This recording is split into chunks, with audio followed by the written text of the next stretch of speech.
Good morning, everybody. It's 7 o'clock. You're very welcome to join us on The Breakfast Show here on Sky News. On the railways, on the road and in the skies, Britain faces a summer of travel troubles as the cost of living crisis continues to bite. Thousands of rail workers could be about to walk out in the biggest strike since 1989. That's as petrol prices have hit a new eye-watering record high. This time last year, you'd pay £1.30 or thereabouts a litre. Now you could be paying £2 a litre at the pumps at some forecourts. We'll ask the government what they're going to do about it as they try to put the confidence vote behind them and focus instead on issues just like those. But will there be tax cuts to help? The Health Secretary Sajid Javid on the show shortly, plus the Conservative peer Baroness Altman, who's got a view on what the future holds for the Prime Minister. It is Wednesday, the 8th of June. Pushed into a corner as thousands of rail workers prepare for the biggest strike since 1989. The government says it's disappointing. Boris Johnson prepares to face Parliament for the first time since a damaging revolt by his own MPs under pressure to cut taxes. 2 British fighters captured by Russian forces and accused of being mercenaries appear in court with a Moroccan man on charges that carry a possible death penalty. Hope of a future. The Ukrainian teenager returns to her destroyed school in the dress she planned to wear to the prom that never happened.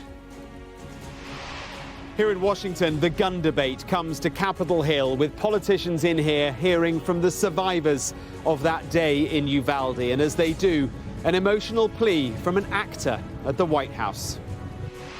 These are the same green Converse on her feet that turned out to be the only clear evidence that could identify her after the shooting. How about that?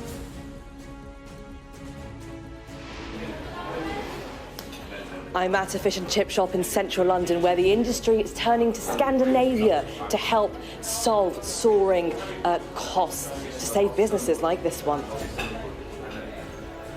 With petrol prices at a new high, I'll ask the Executive Director of the Petrol Retailers Association, that's Gordon Balmer, how much worse it could get.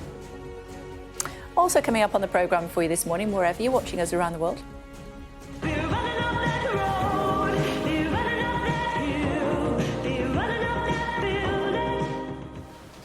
And running up that chart, a first for an old classic, thanks to a new lease of life. And Saving Our Seas will speak to the co-founder of an ocean protection charity to mark World Oceans Day.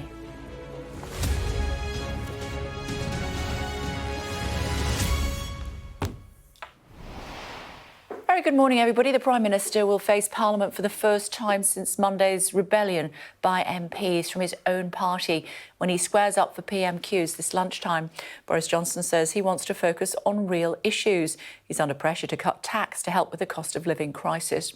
People are facing a miserable summer of travel trouble, with petrol prices skyrocketing, delays and cancellations at airports forecast to drag on for months, and potentially the biggest rail strike in more than 30 years on the cards in just under 2 weeks' time.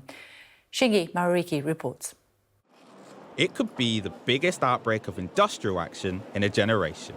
From Swindon to Manchester, London to Edinburgh.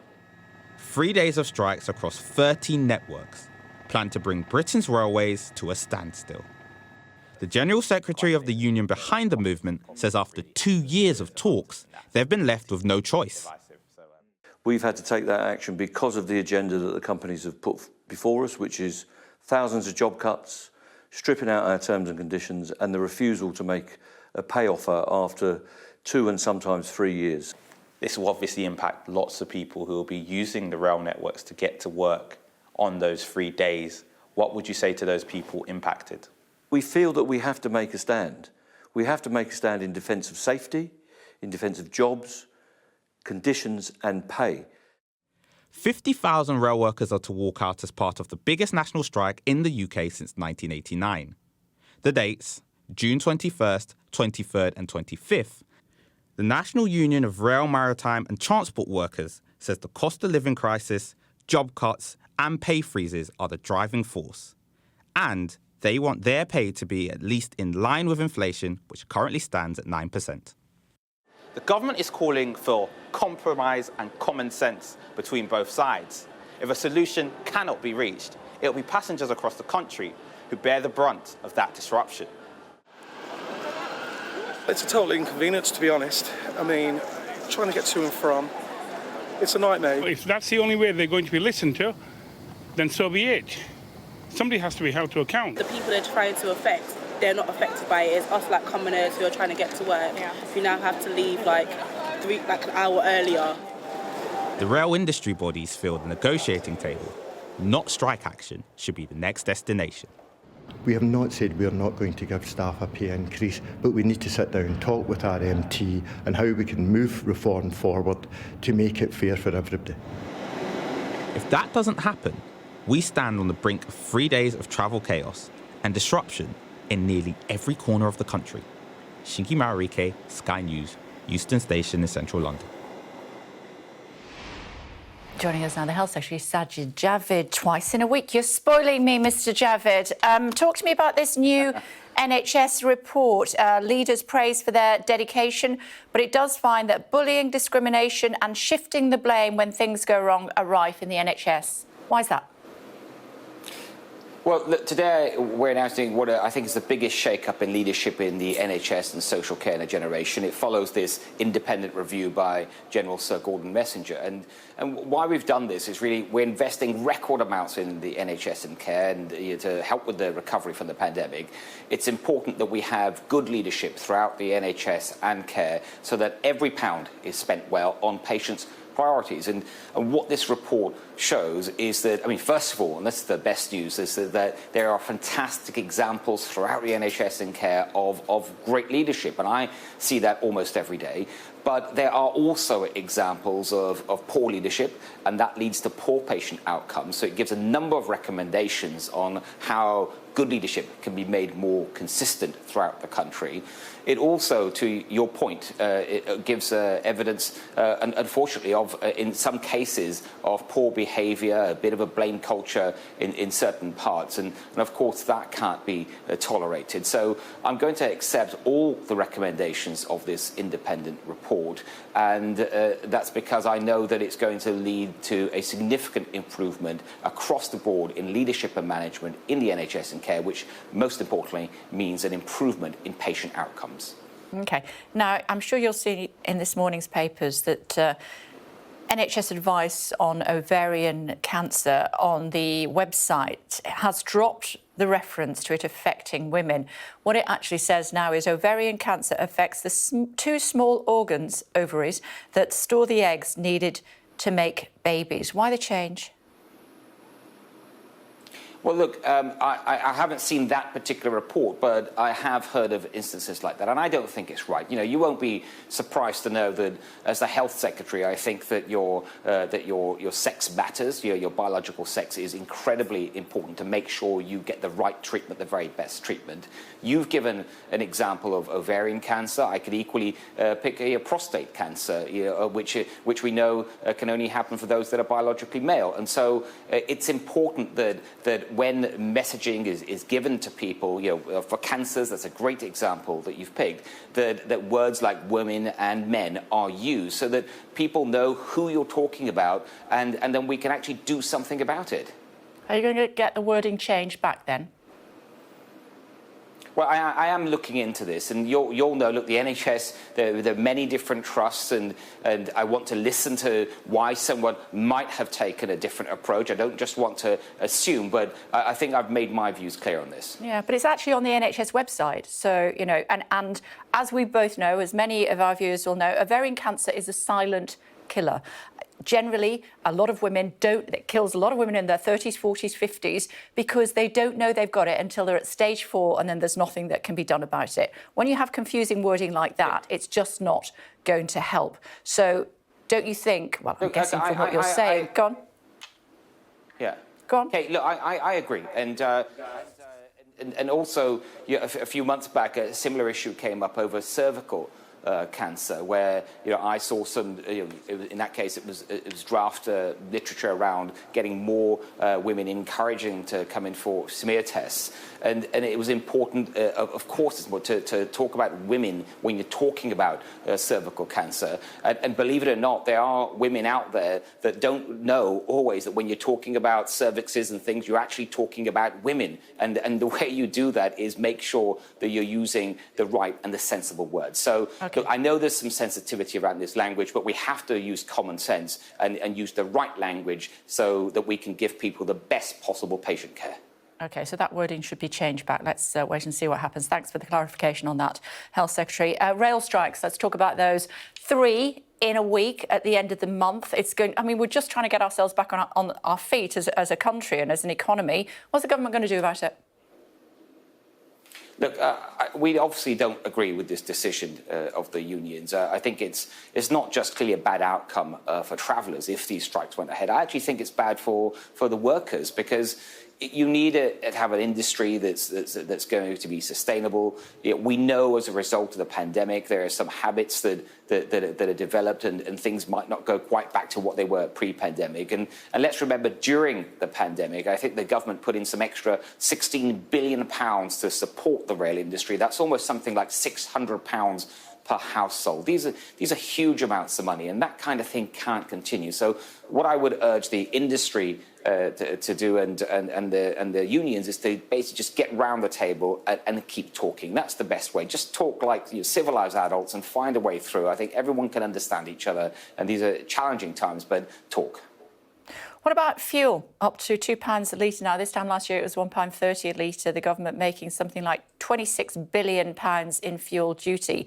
Is it time to look at cutting the fuel duty further? I know you've already done 5 pence a litre. Well, we know the fuel duty was, as you mentioned, it was cut very recently by the Chancellor. That's the biggest cut in fuel duty I can ever remember, and that does cost the Treasury billions. And I hear what you say about fuel duty raises, I think you said 26 billion or thereabouts. But at the end of the day, we also have to remember that. I'm standing in this hospital today, and I've talked about investing billions in NHS and care. The NHS's budget this year is something like £160 billion, and that money has to come from somewhere. So it is right that we keep all taxes and duties under review, especially when people are facing the cost of living challenges. It's right that we cut fuel duty by 5p, and I'm sure the Chancellor will be looking to do whatever else can be afforded over time.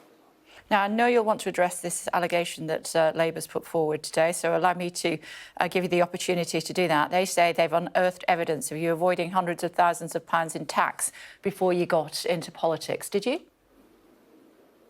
Well, no, of course not. This is typical Labour, personal attacks on people. And this is what Labour does when they've got nothing to say about the real issues, the issues at hand. I think what people want to know from Labour is, what are their plans to deal with the NHS, COVID backlogs? What are their plans to help with cost of living? What are their plans for growth in the economy? This is just typical smear attacks by Labour, and it's nothing more. OK, what they say is that records showed that you were a director of a company set up by your brother for a single day in May of 2005, and then you gave up yours and your wife's shares. During that year, SA Capital raised almost £1 million in loans. There were only 411,000 was secured from banks, leaving 585,000 unaccounted for. 2005 accounts also show that £491,000 was lent to an unknown party. The suggestion being that if the purpose of the loans was to provide a tax-efficient way for money held offshore to enter Britain. Is that nonsense, or is there some truth in that? Well, I've been very clear about my own tax affairs, my tax status, my residences, when I worked in the UK, when I've worked abroad. I've been very clear and open about that. And at all times, I've been clear that all rules, of course, have always been followed. And what Labour, what you're referring to in this letter is this is just a typical sort of Labour smear campaign where they don't have any evidence on anything and they're just making things up so that they can launch personal attacks. That's all it is. let me ask you one more on that, and then we'll move on to the Prime Minister, if I may. So £585,000 unaccounted for is the suggestion there, and potentially the purpose of the loans to provide a tax-efficient way for money held offshore to enter Britain. Is there any truth at all in that allegation? No, what I've been clear about, and as I've said, I've been very open about all of this, is that, and yesterday when I was asked about this for the first time, is that some 20 years ago, I invest in my brother's business to help him start a new business? Of course I did, and I don't think there's anything wrong with that. I think that's something that many people will do to help out their siblings or loved ones in starting their own business or their enterprise, and that's all there is to this. That's all there is. OK, so there was no way that money was coming in from offshore without paying the tax on it. OK. Talk to me about the Prime Minister and suggestions that he's potentially going to he's going to have a reshuffle. I know you won't comment on a reshuffle, but suggestions that he is potentially going to promote people who have been incredibly supportive publicly and privately over the last few weeks. In your experience, does the Prime Minister prioritise loyalty over experience? I mean, first of all, this is just all speculation again. We've had a very important week, obviously with that important vote. It was a clear and decisive win for the Prime Minister, and speaking to colleagues after that vote yesterday, including some that I spoke to that publicly said they didn't support the Prime Minister in the vote, but they're Democrats like all of us, and they accept the result of the vote, and they're getting behind the Prime Minister. And what the Prime Minister does next in terms of his cabinet, his ministers, that's as always for any Prime Minister, that's just a decision for them. I'm not spending any time speculating or thinking about that. I'm just getting on with my job as the Health and Care Secretary, and that's why I was here today to talk about this new leadership review. Indeed so, and that's exactly why I said to you I wasn't expecting you to comment on it, but nevertheless, my question was, does the PM prioritise loyalty over experience? We've seen him do it in the past in some of the high offices of state. Is it your experience that he prioritises loyalty? But my experience is that he wants the best people in the right roles so that we can get on with dealing with the huge challenges, especially post-pandemic, we face as a country. That's why I think, for example, I was asked to step into this role. It's the toughest job I've done in government so far, but it's also, I'd say, it's one of the most rewarding, one of the most privileged to work with such incredible people, but to help to deal with such important challenges. Before I let you go, is it right that the 1922 committee could look again at the rules, to change the rules, so instead of the Prime Minister having a year's grace before he would face any further challenges against him, it could be reduced to 6 months? Is it right that they moved the goalposts? I'm not sure, to be perfectly honest with you. I'm not an expert on the rules around the 22 committee. What I do know is that the rules, as they stand, are that you can't have another vote for a year. But look, I mean, as I say, I'm not an expert on the rules, but I think right here and now, we've had this ballot. It was done properly in a completely fair, transparent way. The party overall has expressed confidence in the Prime Minister, and it's time now just to unite and to get on with the job. I didn't think you were going to say that. I thought you were going to say absolutely not. He's won the vote and he's safe for a year. Well, I've just said to you, he's won the vote. He's got the confidence of the majority of MPs, and that's how this works. No Prime Minister I've known in the past has had the confidence of 100% of MPs. There's a democratic decision, and that's why we're going to get on with the job, for the years to come. But let's just get on with it. I think that's what people want to see. I know you've got to go, but just to clarify that, I'm not sure. What did you mean when you said you're not sure whether they should look again at it? No, I thought you asked me, are they able to change the rules? And my answer to that is I'm not sure about how the rules. Yeah, they can, if they want to. Well, okay, well, I'll take your word for it. I'm just not an expert on the 22 rules, so I'm not going to talk about something I don't know about. Should they change the rules? Well, of course they should. Okay, Of course, they shouldn't change the rules. I thought you were asking me whether they can change the rules. No. But there's no need to change any rules because we've had the ballot. It's a clear, decisive result, and now we just get on with the job. Oh, I'm glad we cleared that up. That would have been a headline later on today. Thank you very much indeed for joining us, Health Secretary, as always. Thank you. Thank you. Thank you. Looking at the front pages for you, some of which are reacting to the rail strike announcement, including the Metro, which highlights that the planned walkout will impact revellers heading to Glastonbury. The Daily Mail has labelled the strike hard left, adding it hasn't been condemned by Labour. The Daily Telegraph reports that Boris Johnson is being urged by allies to offer Jeremy Hunt the job of Chancellor to stabilise his leadership and heal rifts with the Tory party. The Sun leads on £2 a litre petrol prices, suggesting the only option this summer will be to sit out in the garden. And the Mirror asks, why can't someone sort this out as airport chaos continues? And of course, Boris Johnson will be attending his first PMQs today since the confidence vote. You can watch that live here on Sky News from midday today. In other news, 2 British fighters captured by Russian forces and accused of being mercenaries for Ukrainian forces have appeared in court with a Moroccan man on charges that carry a possible death penalty. It's believed Aidan Aslina and Sean Pinner were part of the regular Ukrainian military units in Mariupol. In a statement, Mr. Aslin's family said they are working with the Foreign Office and Ukrainian government to get him home. They added, this is a very sensitive and emotional time for our family, and we would like to say thank you to all that have supported us. Aidan is a much-loved man and very much missed, and we hope that he will be released very soon. Russian Foreign Minister Sergei Lavrov will meet his Turkish counterpart later with talks about opening a Black Sea corridor for Ukrainian grain exports to be on the agenda.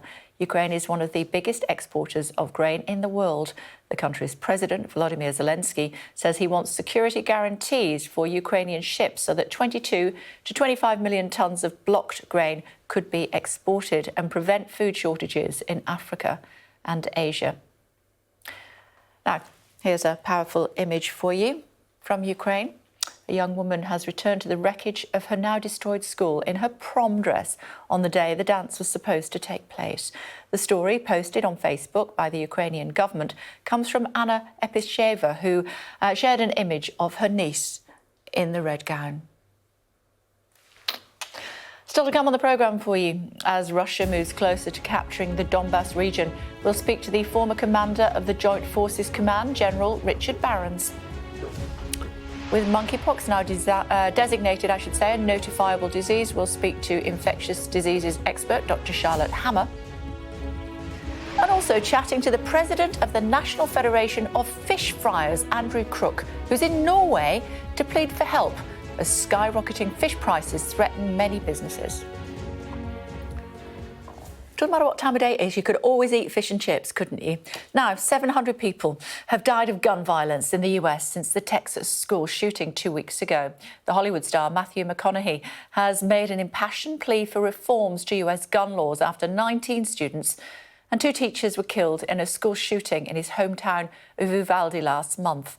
Later this afternoon, US politicians will hear what's expected to be powerful testimony from some of the survivors. The latest data lays bare the scale of gun violence in the US. According to research from the Gun Violence Archive, there have been gun killings in 43 of the 50 US states in the 2 weeks since the Texas school shooting. More than 650 incidents have resulted in 730 deaths in this period. Of those deaths, 23 were children, more than the total number who died in Uvalde, and 66 were teenagers. Here's Mark Stone from Washington. There are moments at this White House podium which resonate. They are remembered, and this may well be one of them. To make the loss of these lives matter. Not a president, but an actor, angry, hurting, and with a pair of shoes that belonged to one of the 19 children killed in his hometown. They wore green high-top Converse. Wore these every day. green Converse with a heart on the right toe. These are the same green Converse on her feet that turned out to be the only clear evidence that could identify her after the shooting. How about that? With his wife, he has spent much of the past week with the families of those who died, in a week where lawmakers on Capitol Hill are trying to see if they can agree on new gun laws. He urged for unity and sense. We need responsible gun ownership. Responsible gun ownership. We need background checks. Responsible gun owners are fed up with the Second Amendment being abused and hijacked by some deranged individuals. These regulations are not a step back. They're a step forward for a civil society and the Second Amendment. He's a gun owner himself. He acknowledged as much, but insisted that there is a way forward. There is not a Democratic or Republican value in one single act of these shooters. It's not. But people in power have failed to act. So we're asking you, and I'm asking you, will you please ask yourselves, can both sides rise above? Can both sides see beyond the political problem at hand and admit that we have a life preservation problem on our hands? And he's not wrong. In the 2 weeks since Uvalde, more than 700 people have been shot dead in America. 66 of them teenagers, 23 of them children. It is the politicians in here who are responsible for pushing through change or not. It is on their shoulders, and later today they will hear from the parents and the survivors of that day in Uvalde. They will include Mia Cerrillo, 11 years old. She covered herself in blood and played dead in order to live. Mark Stone, Sky News in Washington. Can you imagine being that age and having to think on your feet and cover yourself in blood so that you don't get killed? It's going to stay with her forever, isn't it? Also making news. Concerns are growing for a missing British journalist and local Indigenous expert who were seen in the Amazon rainforest. Brazilian police have now opened a criminal investigation into the disappearance of Dom Phillips and Bruno Pereira. They had received threats from illegal loggers and miners just a day before they went missing. Two people in a boat in a region like that, completely wild. It is not a recommended adventure. Anything can happen. An accident. They might have been executed. Anything can happen. We expect and ask God that they can be found soon. The army is working very hard in the region. A plane carrying the Earl and Countess of Wessex has been forced to make an unscheduled landing during a technical issue. Prince Edward and his wife Sophie were on their way to visit Gibraltar to mark the Queen's Platinum Jubilee when their flight was disrupted at the last minute. It comes a week after the Queen's jet was forced to abort its landing as she returned from Aberdeen to London ahead of her Platinum Jubilee celebrations. In football, England narrowly avoided 2 defeats in a row when they faced Germany in Munich in the UEFA Nations League. Jonas Hoffmann opened the scoring for Germany in the 51st minute. And 88th minute penalty there from captain Harry Kane rescued a point and a small amount of pride for England. About 4,000 England fans were in Munich for the game. 7 were arrested following incidents on Monday night. Kate Bush has earned her first ever US top 10 hit with Running Up That Hill, nearly 40 years after it was first released. Remember it?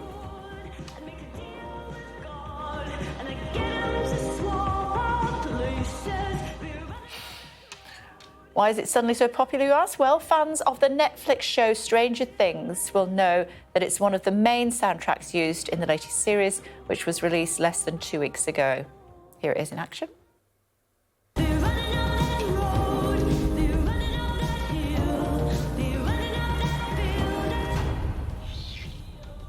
Well, without giving too much away, the song gives particular importance to that character, Max.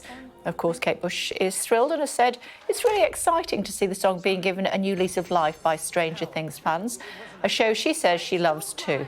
I haven't seen it, so I can't comment. I know I'm the only person in the world that hasn't seen it, but I haven't. Quick look at the weather. Let's see if it's... Warm memories wherever you go.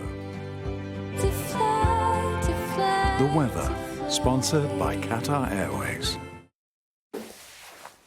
Heavy showers or longer spells of rain today before turning unseasonably windy by Friday, especially in the northwest. The weather, sponsored by Qatar Airways. Some of you may have seen my interview with the Deputy Prime Minister Dominic Raab yesterday when I asked him if he wouldn't ignore me outside number 10 later in the morning. Well, he may not have answered my question, but The Guardian do have a picture of the wink he treated me to instead. There you go. The Times... yeah, he really did. The Times have a rather lovely picture this morning of a mother blue tit feeding its fledgling in Derbyshire. These particular chicks can eat up to 100 caterpillars every single day. That's a lot of work to be done, isn't it? And Sophie found these pictures for us as well.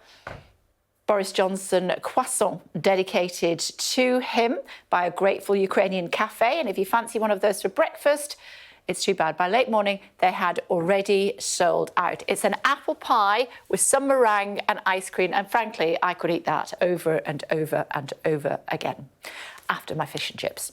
Now, I know, as Russia moves closer to capturing the Donbass region, we'll speak to the former commander of the Joint Forces Command. That's General Richard Barrons.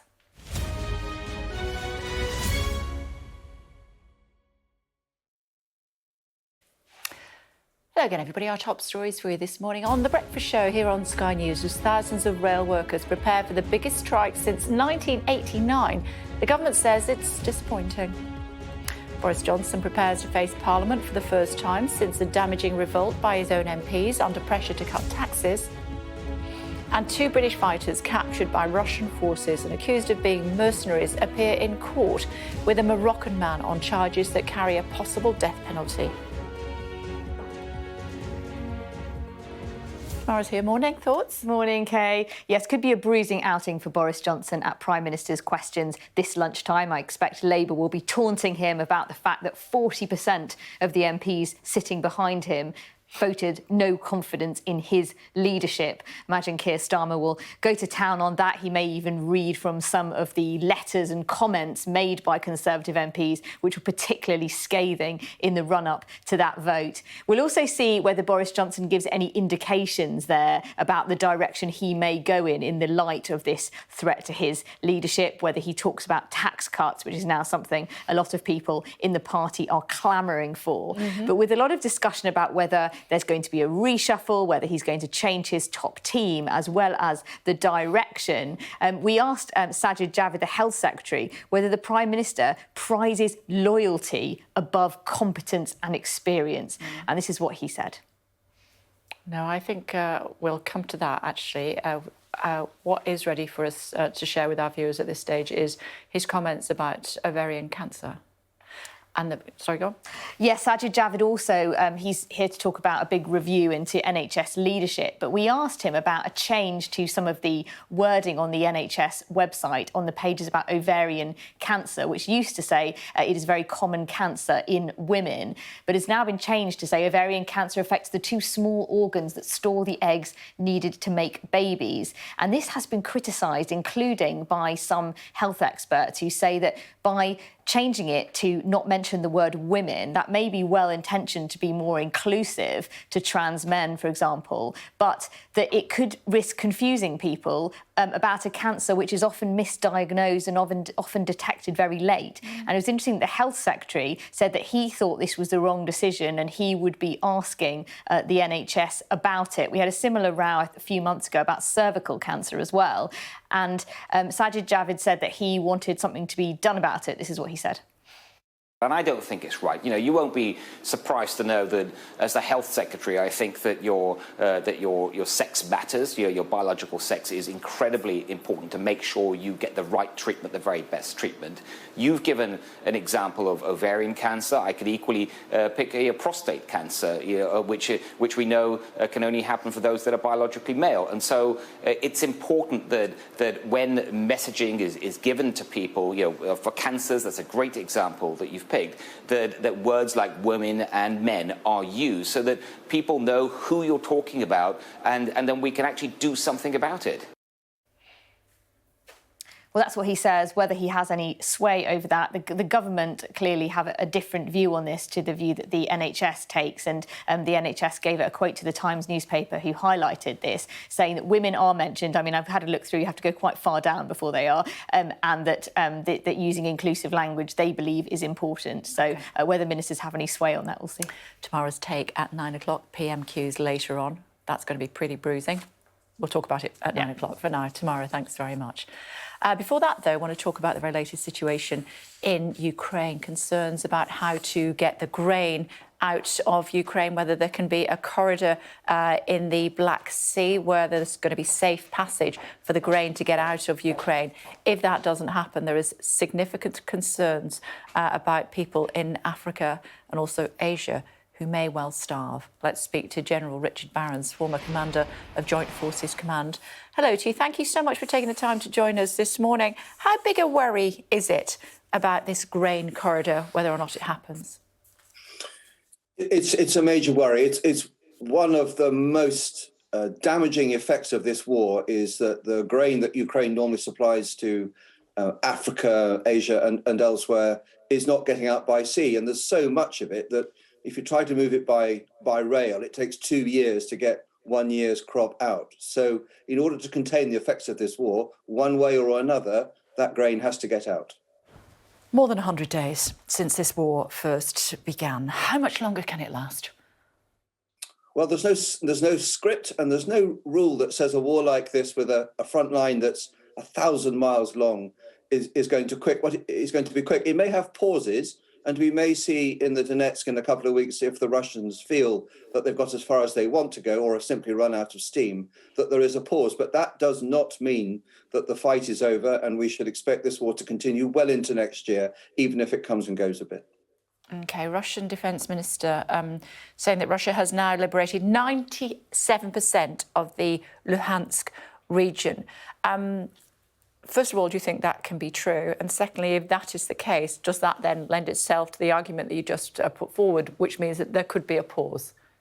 So I think we're at a very telling point now. Russia occupies about 20% of Ukraine and 97% of Luhansk and close on at least 85% of the Donbas region as a whole. And the absolute key question is when Russia feels that it has gone as far in the Donbas as it needs to go, and it is fighting this brutal, grinding battle, expending vast amounts of ammunition and casualties to get there. Has it run out of steam, or does it simply decide to pause before coming back elsewhere this year? And we won't know the answer to that for some time.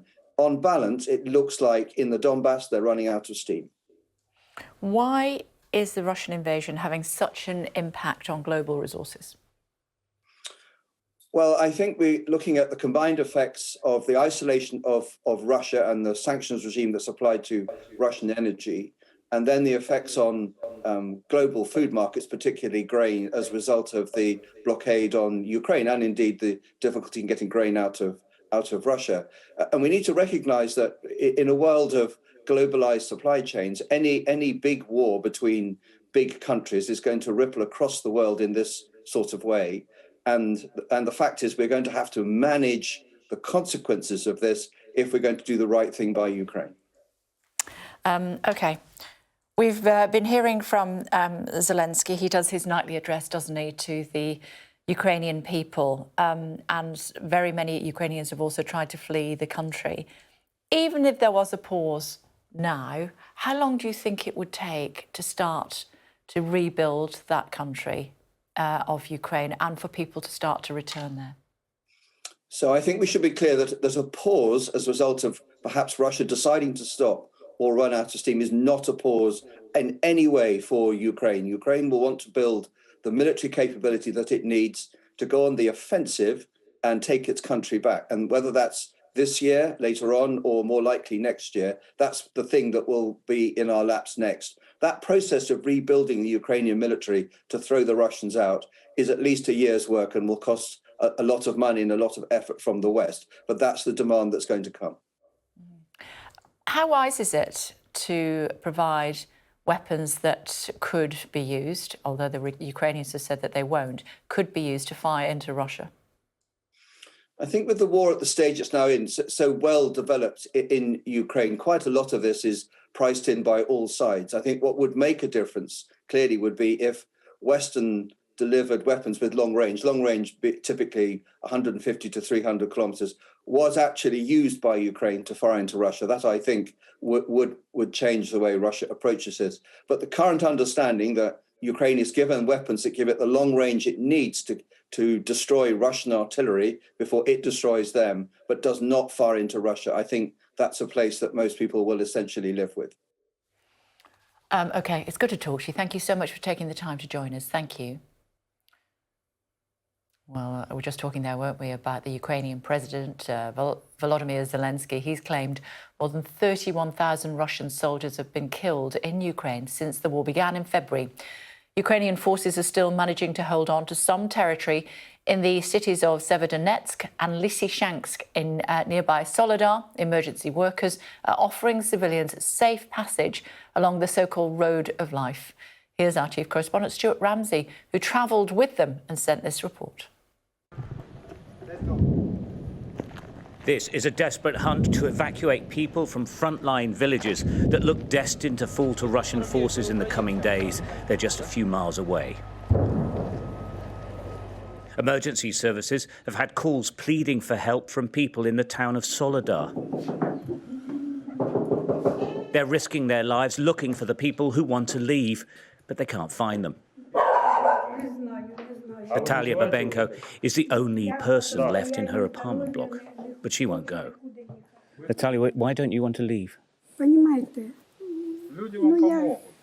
у мене такі болячки, і я не хочу бути навязчиві, понимаєте, а так, щоб десь китатися там, ото по різним заведенням, я не хочу.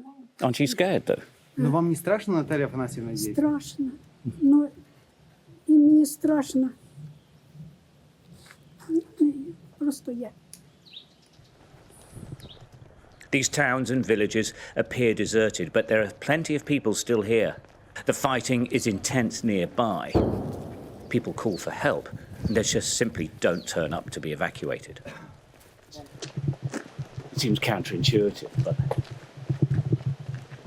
the more the danger, the more the bombing, the less people actually want to leave their homes. They prefer to actually stay where they feel at least safe rather than get in this truck and go to another city. It means that they just sort of stay here, hit bombs all the time. Let's go to another place. Едем в другое место, да? Да. Тут небезопасно. So what's going on? Where's the tank? They're going because there's a tank position. The emergency services guy who's showing us around has said basically from that position, if they're firing, they'll be incoming here any second. The crews gather to discuss the next destination. Это только так, по-другому никак. Воздыхна уха, который постоянно. Да. А сейчас? Сейчас нормально, сейчас поедем. Поехали, не теряем время дальше. We climb on board their enormous rescue truck. It's a form of armoured personnel carrier. They call it the Capsule. It can seat 17 in the back.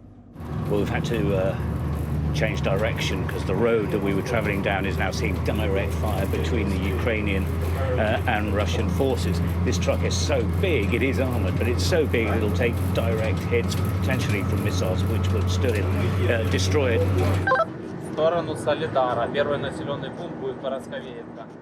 The crews are already in the midst of the fighting, but they insist that they'll continue to go out day after day until they can't go anymore.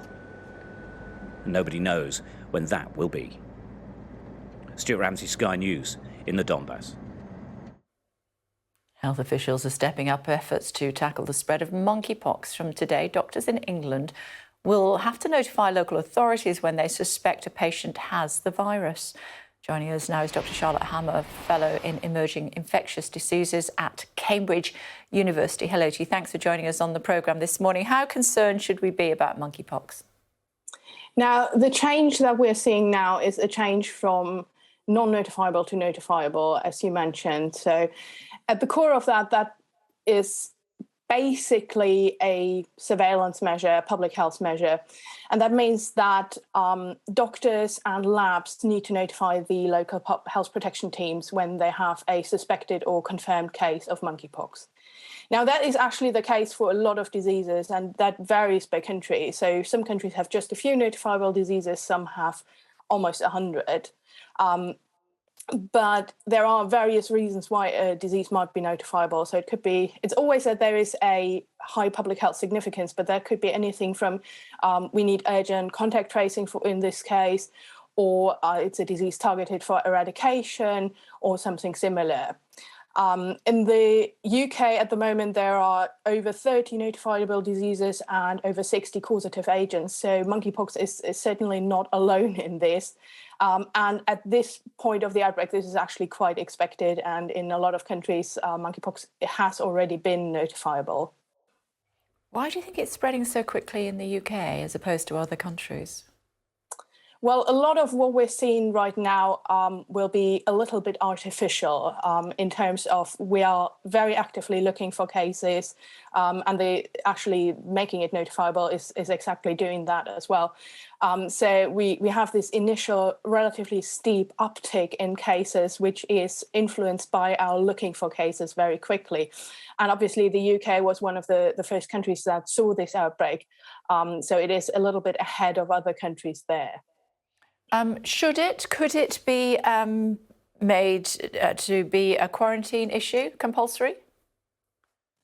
Well, that is to a large degree a legal question, what you make mandatory there in terms of isolation, in terms of quarantine. There's certainly an argument to be made for isolation and also for quarantine. Particularly for isolation if someone is symptomatic. But at the core of that is a legal question, and that will be handled differently across different jurisdictions and is already handled differently across Europe. OK, good to talk to you. Thank you. Thank you. Now, chip shops across the UK are asking Norway for more fish to help combat surging costs.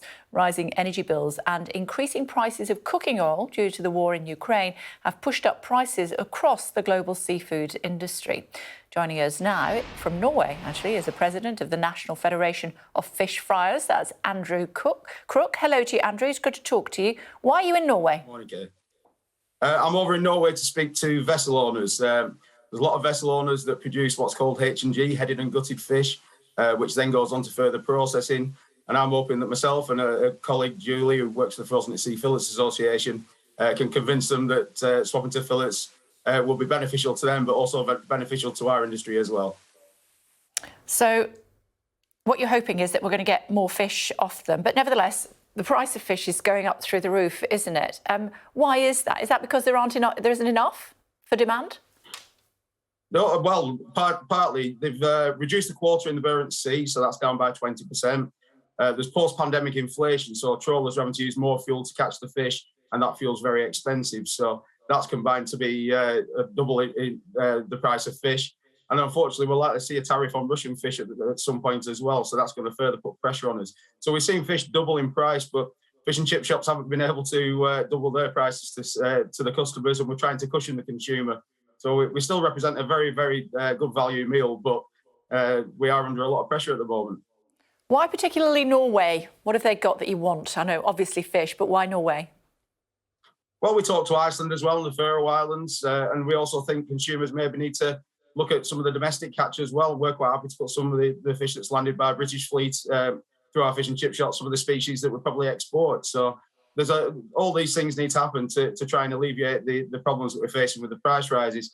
And we're also asking government to look at the way that VAT is levied on hospitality, because we've been saying for a long time it's unfair. It penalises the very businesses that we should support, the ones that invest in the business, the ones that provide the good jobs. And the rest of hospitality is saying the same thing now. So we think now is the time to change that and let us get through this in a good shape so we can help rebuild the economy. Good to talk to you. Thanks very much indeed. Do let us know how you get on. Thanks. Sava's with us now in central London, and I think we sent her to a chippy. There she is. Hey, Sava, how are they getting on this morning?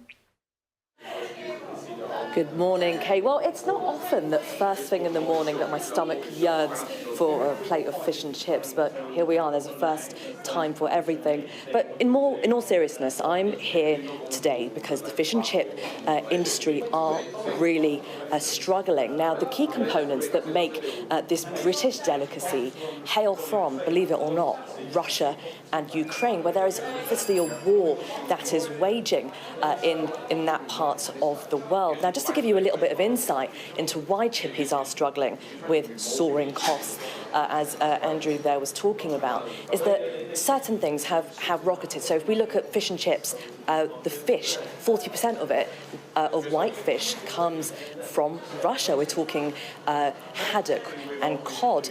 With chips, the potato fertilizers have trebled in price again because they also come from Russia.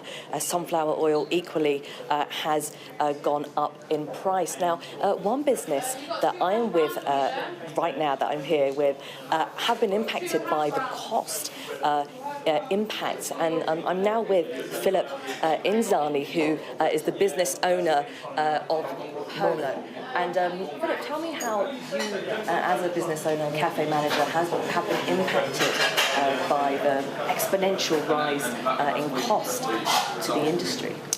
Well, unfortunately, we've had to put the prices up to our customers by about £1 on a dish of fish and chips, because literally every day something is increasing, whether it's, like you mentioned before, the oil, the potatoes, all the components are going up.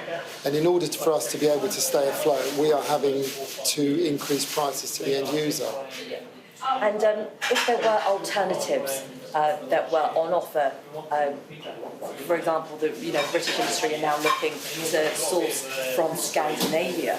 Yeah. Would this benefit shops like yours? Well, I think anything that can be done to help the industry would be welcome, because obviously this is not the end of the price hike, as it were. So we haven't got any more governmental help that we had during COVID. That's all finished. So if there are initiatives that are going on that can help us, so be it. That would be very welcome. Brilliant, Philip. Thank you so much. Well, the future of this British staple remains unclear for the moment, and the face of fish and chips, as we know it, may change unless there are more alternatives available. Kay, so we're just going to have to wait and see. Really. Good luck to Andrew. OK, the only thing missing from your fabulous report is the fish and chips. Where are they? Well, Kay, it's about 7:55 in the morning, so we haven't had any customers making that order just yet. I think I might be one of the first Here's ones. the thought, Sabba. You order it for the next hour, and I'll sub you for it. OK, we'll see you then. Brilliant. Thanks a lot. Take you up on that. Thank you. OK, looking at the weather for you. Is it fish and chip weather? Warm memories wherever you go. The weather, sponsored by Qatar Airways. The answer is it's always fish and chip weather. Heavy showers, longer spells of rain today before turning unseasonably windy by Friday, especially in the northwest. The weather, sponsored by Qatar Airways. Now, most of us will have seen our fair share of disruption driving on busy roads, but how about this? This was the scene in Oklahoma City on Monday. That's right, that is a cow that you can see running loose along the road. And yes, that is a cowboy attempting to wrangle it, in fact, succeeding. He's then joined by another cowboy, and together they were able to rescue the animal from the busy main road. Oh, there he goes. Hopefully he's okay. I'm going to see you at the top of the hour talking about ovarian cancer. Stay tuned.